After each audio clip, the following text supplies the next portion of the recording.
Bon, alors, on va répondre aux questions qui ont trait aux transformations à long terme de la structure socio-professionnelle, en particulier celles qui relèvent de la salarisation, de la tertiarisation, de la qualification et de la féminisation.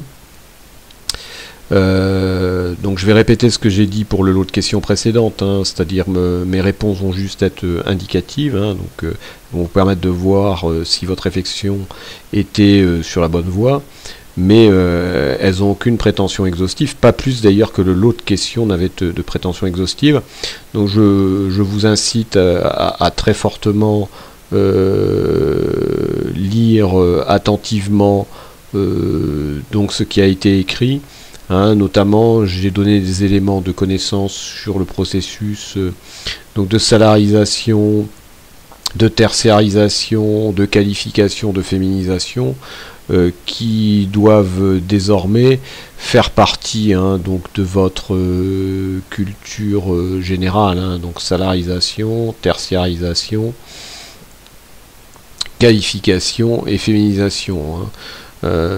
Donc c'est absolument indispensable et le programme insiste beaucoup là-dessus. Hein.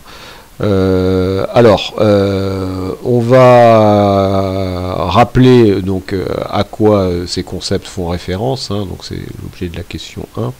Donc la salarisation, ça renvoie à l'idée que désormais le marché du travail, l'emploi est surtout constitué de salariés et de moins en moins d'indépendants. Hein, je rappelle que la relation salariale, elle est originale, hein, elle unit un individu à une entreprise. L'individu vend de la force de travail pour un montant forfaitaire qu'on appelle le salaire, mais la grande originalité, hein, c'est qu'il accepte de se subordonner, c'est-à-dire qu'il obéit au chef d'entreprise, ce qui ne va pas de soi. Ce qui ne va pas de soi logiquement, hein, puisque on se demande bien pourquoi, c'est simplement le détenteur du capital, le chef d'entreprise représentant le ou les détenteurs du capital qui devrait avoir voix au chapitre quant à la direction de l'entreprise, c'est-à-dire ce que l'entreprise produit, comment elle le tarifie, comment elle le distribue, quelle organisation du travail elle met en œuvre, etc. Hein. Donc ça, a priori, le salarié, il n'a pas voix au chapitre. Voilà concernant le concept de salarisation. Alors le concept de tertiarisation, il renvoie à l'idée que désormais l'activité économique, c'est surtout une activité qui se déroule, pour la France, hein, et pour les pays similaires à la France, c'est une activité qui se déroule essentiellement dans le secteur des services, voilà, et de moins en moins dans le secteur de l'industrie ou dans le secteur de l'agriculture. Hein. Donc pour rappel, secteur primaire, agriculture, pêche, voire effectivement activité extractive, mine. Secondaire, donc industrie, artisanat aussi. Et donc tertiaire, secteur des services. Alors, la qualification, le process d'augmentation des qualifications, il renvoie à l'idée que la main-d'œuvre est de plus en plus titulaire de diplômes, notamment de diplômes de l'enseignement supérieur, c'est-à-dire qu'elle ne... finalement, ça n'est plus le fameux homme bœuf de Taylor, c'est-à-dire celui qui l'ouvrier, voilà, ou l'employé, comme vous voulez, qui est réduit donc à sa force physique.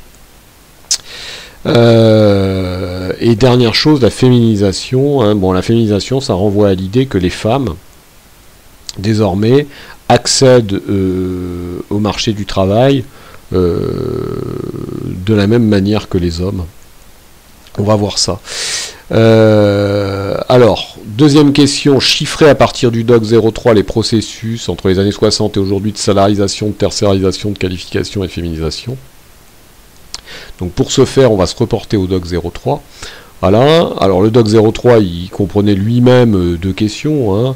Donc la première question, faire une phrase avec une donnée au moins de chacun des graphiques. Hein. Alors on va le faire, et ensuite on demandait d'extraire la substantifique moelle de l'ensemble des graphiques. Voilà, donc ça correspond en fait à la question qui figure dans le polycope. Alors on va commencer par la salarisation. On va faire une phrase, donc par exemple avec le bâton qui est à droite. Hein. On peut dire qu'en 2007, presque 90% des actifs occupés étaient des salariés. c'est simple et c'est ça. Et on n'a pas paraphrasé au passage. L'emploi, c'est bien l'ensemble des actifs occupés, donc on a reformulé. Voilà, et on a dit l'essentiel, voilà, presque 90%. Voilà.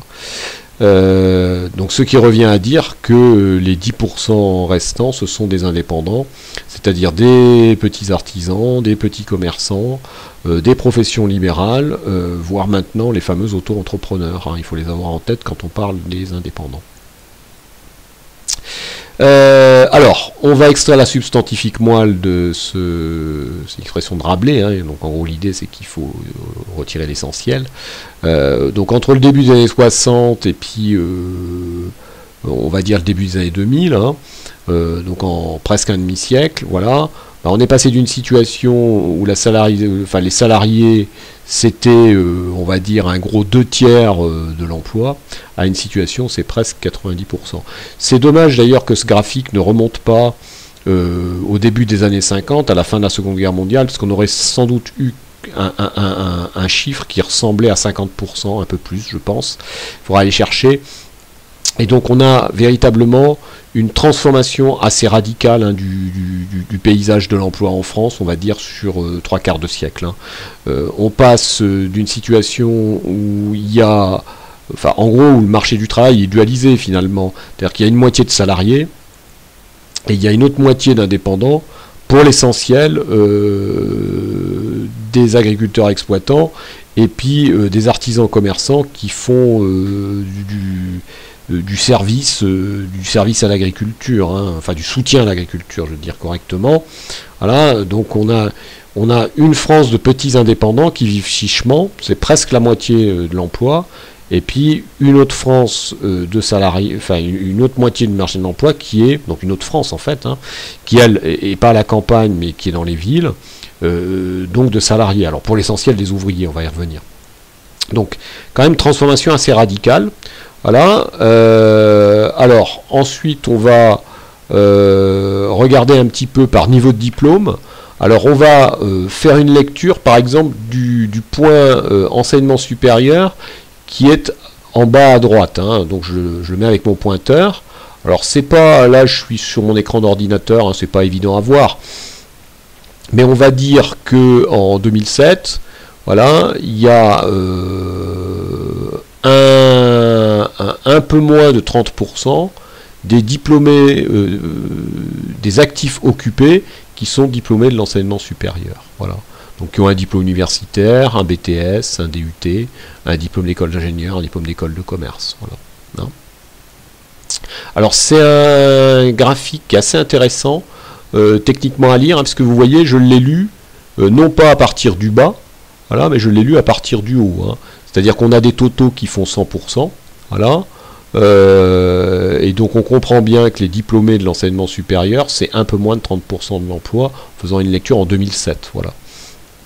Et ensuite, il faudrait faire des soustractions pour les autres catégories.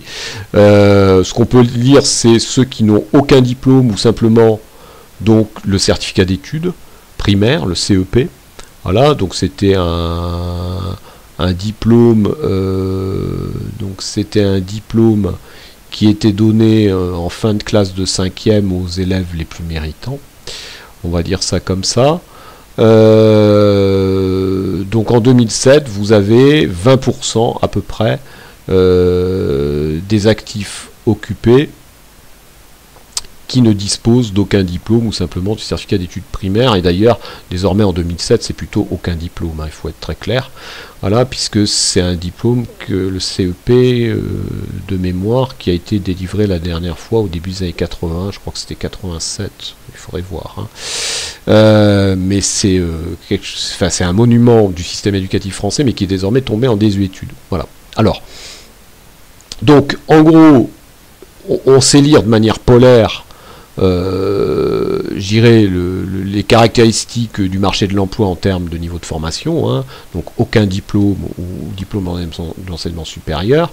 D'ailleurs au passage, hein, si 30% de l'emploi ce sont des diplômés de l'enseignement supérieur en 2007 et 20% n'ont aucun diplôme, 3 et 2, 5, 50%, donc ça veut dire 50%, ils ont soit le brevet des collèges, soit un CAP, soit un BEP, donc des diplômes d'enseignement professionnel. Alors le BEP a été remplacé depuis quelques années par le bac pro, le CAP existe toujours, voilà, le brevet des collèges aussi.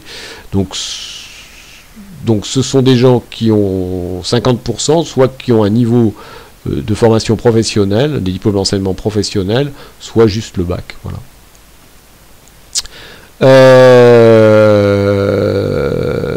Alors, extrait à substance physique moelle de ça, hein. Alors là c'est vraiment évident, hein.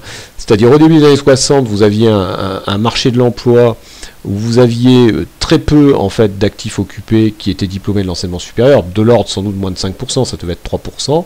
Voilà. Vous aviez presque 80% donc, de la main-d'œuvre qui n'avait aucun diplôme ou simplement le certificat d'études. Voilà. Et donc on passe à une situation en fait où l'essentiel de la main-d'œuvre n'a aucun diplôme. Voilà. Une minorité très faible a un diplôme d'enseignement supérieur, une situation où il y a une part substantielle donc, de la main-d'œuvre qui est diplômée supérieure, hein, donc une part substantielle, ça veut dire c'est presque le tiers. Hein, voilà, et par contre, désormais, c'est une minorité, alors qu'on juge encore trop importante, mais c'est vraiment une minorité, 20% qui n'a aucun diplôme. Donc il y a une transformation radicale, encore plus radicale que pour la salarisation hein, du marché du travail, du point de vue de la formation. On va continuer par les secteurs d'activité. Voilà. Alors on va faire une lecture. Donc alors toujours on va faire une lecture qui finalement est un petit peu compliquée. On va s'intéresser au secteur. Bah tiens, on va prendre le secteur primaire, c'est-à-dire l'agriculture. Donc en 1962. 20% des actifs occupés, voilà, un peu moins de 20%, mais c'est 20% en fait. Hein. 20% des actifs occupés étaient dans le secteur primaire, hein, dans le secteur de l'agriculture. Voilà. Et par contre, on en avait 40% qui étaient dans le secteur tertiaire. Alors pourquoi 40%? Parce que 100 moins 60, ça fait 40. On fait une lecture à l'envers, comme on a fait là. Faire attention, on a des totaux qui sont à 100. Voilà, avec des superpositions d'effectifs ou de masse, je ne sais pas comment il faut dire. Voilà. Alors, en 2007, on a moins de 3%, de l'ordre de 3%, on va dire ça comme ça. Aujourd'hui, c'est 2,5%, hein, c'est pour ça que je dis moins de 3%. On devait être à 3% et des poussières à l'époque. Voilà. On a de l'ordre de 3% des actifs occupés qui sont dans le secteur primaire, donc dans l'agriculture. Et on en a, alors là c'est un petit peu compliqué, voilà, un petit peu compliqué à lire, de l'ordre de 75%, on va dire ça comme ça, qui sont dans le secteur tertiaire. Désormais, on est à 80%, hein, voilà, en 2020. Voilà, là les données sont un petit peu datées, mais en termes de synthèse sur le thème disponible à l'INSEE, on n'avait que ça. Voilà. C'est pas de ma part un défaut d'actualisation. Alors, là encore, hein, changement radical. Hein, on passe d'une situation... Bon, d'abord, l'agriculture, j'ai envie de dire, disparaît presque du paysage productif. Voilà. Alors, elle produit toujours, hein, puisqu'on se nourrit, mais en tout cas, ceux qui produisent, bah, ils disparaissent. Voilà, c'était 1/5 des actifs désormais... Voilà, c'est de l'ordre de 3%, en fait aujourd'hui 2,5%. Il y a 1,5% d'agriculteurs exploitants et 1% de salariés agricoles, hein, pour la petite histoire, d'ouvriers agricoles. Donc on est à 2,5, voilà, en 2020, donc là on était plutôt à 3, quoi, 3 et des poussières. Et le secteur tertiaire, c'est 3/4, voilà, voire 80% désormais. Donc il y a vraiment un changement radical et il y a une diminution donc du secteur secondaire. Voilà, donc secteur secondaire qui occupait 10, 20, 30, 40% avec la construction, voilà, qui occupait 40% des actifs, donc presque la moitié, voilà, alors que désormais, bah, il en occupe 20%. Voilà. Hein, donc le secteur secondaire sa part a été divisée par 2. Le secteur tertiaire, sa part a augmenté de plus de 50%. Voilà. Et puis j'ai presque envie de dire, le secteur primaire, sa part a été divisée par 10. Voilà. j'exagère un peu, mais c'est presque ça. Voilà. Donc changement quand même assez radicaux du paysage productif et donc du paysage du marché de l'emploi en France. Les actifs, clairement, ne font plus les mêmes boulots. Voilà. Ils ne produisent plus la même chose et ils ne la produisent plus de la même manière. Dernière chose, donc la féminisation. Voilà, alors on va faire une lecture d'un bâton. Donc on va prendre le bâton 2007. Voilà, donc en 2007, un peu plus de 45% des actifs occupés étaient des femmes. Voilà. Alors, là encore, on a une évolution assez remarquable, puisqu'on passe donc, en fait à presque 50%, alors qu'un demi-siècle plus tôt, on était à un tiers. Voilà. Donc on est passé d'un tiers à 50%. Donc ça, c'est une évolution moins spectaculaire en tout cas que celles qui ont trait à la qualification et au mouvement de tertiarisation. Ça témoigne effectivement de l'entrée des femmes sur le marché du travail. Ça ne veut pas dire au passage qu'auparavant elles ne travaillaient pas. Notamment dans le secteur agricole, elles étaient un maillon absolument essentiel de la vie de la ferme. Donc il faut être très clair. Mais en tout cas, statistiquement, désormais, on le constate. Voilà. Donc je pense que j'ai dit l'essentiel. Alors au passage, ces transformations, elles vont donner du grain à moudre aux sociologues qui tentent de mettre en ordre les évolutions de la structuration sociale. Donc la diminution de la part de l'industrie va poser des problèmes à ceux qui pensent la structuration sociale d'un point de vue marxiste, dans lequel la figure du prolétaire, de l'ouvrier, occupait une place centrale. Voilà. Ce prolétaire, cet ouvrier étant non qualifié, donc l'évolution de la qualification, voilà, va également leur poser problème. Par contre, assez bizarrement, ceux qui promeuvent une vision marxiste de la structuration sociale, par contre ils vont trouver du grain à moudre dans la salarisation. Voilà. Alors, donc comme quoi finalement ça va être compliqué de faire émerger une représentation cohérente de la structuration sociale. On va le voir à la fin de ce cours. Voilà, mais c'est juste une petite remarque au passage. Alors on revient au polycopier. Dernière chose, relier les processus de salarisation, de tertiarisation, de qualification et de féminisation aux évolutions de la structure de l'emploi selon les CSP du graphique supra. Alors le graphique supra, il est là. Voilà. Moi j'ai envie de dire, donc la tertiarisation, dans quoi, où est-ce qu'on la voit? Tout simplement dans l'évolution des catégories qui sont emblématiques du secteur primaire et du secteur secondaire. Donc on voit bien que les agriculteurs exploitants, ils passent donc dans les années 30 de l'ordre du quart de la population active, de même que les salariés agricoles, donc ça veut dire que dans le secteur primaire, il y avait un tiers en fait des actifs. Voilà, on voit que donc les catégories ouvrières, souvent on dit que la part des ouvriers dans le total des actifs a atteint son maximum en 68, c'est vraiment ironique. C'est-à-dire c'est au moment même, c'est doublement ironique, puisque 68, c'est à la fois une révolution, on va dire, ça marque une révolution, on va dire, hédoniste, société française, révolution des mœurs, mais c'est également un point d'orgue du mouvement social, donc les ouvriers font des conquêtes, notamment en termes d'augmentation du SMIC, très importantes. Et c'est en 68 qu'on atteint le maximum. Ce qu'on voit d'ailleurs sur ce graphique, on a un plateau quelque part qui est entre 65 et 75, donc 68 était le maximum. Donc, et à partir de là, donc les ouvriers, dans le total des CSP, effectivement, leur part se diminue constamment. Donc ça, c'est révélateur effectivement du processus de tertiarisation, un processus de tertiarisation qui est emmené par les catégories employées, qu'on voit qui montent en flèche, hein, de 10% dans les années 30 à aujourd'hui 30%, et puis également les professions intermédiaires, les cas des professions intellectuelles supérieures, hein, qui sont largement employés dans le secteur des services. Voilà.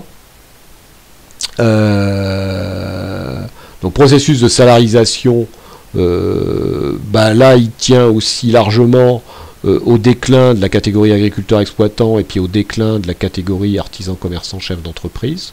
Voilà, donc on arrive à le relier assez facilement. Voilà. Le processus de qualification, il est également très visible, hein. Donc dans les années, au début des années 50, on avait peu de cas des professions intellectuelles supérieures, donc ça renvoie au très faible nombre de diplômés de l'enseignement supérieur qu'on a constaté précédemment, puis on voit cette catégorie effectivement qui monte en flèche, hein, pour désormais flirter avec les 20%, hein, 20% donc de l'emploi, voilà. Et la catégorie profession intermédiaire, il ne faut pas l'oublier, qui elle-même est qualifiée, alors même si elle est qualifiée de manière intermédiaire, mais elle est qualifiée. Donc on le voit apparaître là-dessus. Et la féminisation, à quoi peut-on la raccrocher? Alors là, c'est un peu plus compliqué. Au développement des effectifs employés. Hein, il ne faut pas oublier que les ouvriers, ce sont surtout des hommes, c'est expliqué.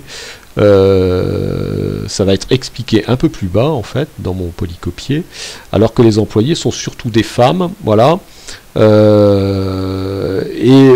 Le développement également des cas des professions intellectuelles supérieures, notamment dans le secteur éducatif ou dans le secteur de la santé, pour les professions intermédiaires, donc correspond à un développement, hein, du travail féminin. Voilà. Donc les logiques en fait de salarisation, de tertiarisation, de qualification, de féminisation, on les retrouve assez clairement en fait dans la transformation de la structure, hein, des CSP à long terme. Hein, ce graphique est intéressant puisqu'il remonte aux années 30. On a rarement ça sous les yeux, c'est pour ça que je l'ai mis là. Ça permet d'avoir une vision quand même de la transformation assez radicale du paysage des CSP en France sur 3/4 de siècle en fait. Hein. Voilà.